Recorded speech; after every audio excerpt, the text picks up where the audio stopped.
So, we have eternal life and shall not perish. We have passed out of death into life.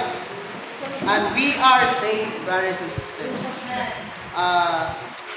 Sa pulong, doon natin, diya sa pangimatuod ba nga, diya sa pagpamulong, doon ay mga, diya sa pulong sa atong Ginoo, doon na yung mga, nagpakita ba nga kita, mga niluwas na yun mga igsoon. Doon na ito tayo kasiguruhan, ngayon ato ang kaluwasan mga igsoon. Leon, ingat niya sa Marcos 16:16, Mark 16:16.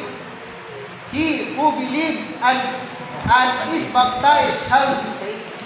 So nagpakita daw ka na nga mga igsoon nga mao ka na gipamulong ni Ginoong Hesus mismo. Nga kung kinsa man ang he who believes, isa man ang utuo o magpabautismo, maluwas yun mga igsoon. So kinsa man kita mga magtutuo, sayot ta kita mga niluwas na ta.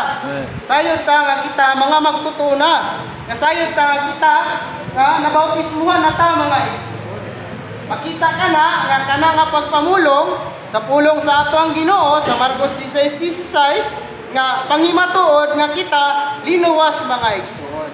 Doon na napuntay panghimatuod ba nga doon na napuntay kasiguruhan sa ato ang kaluwasan. Dayon sa Roma 10:13, ang gingon ni naa.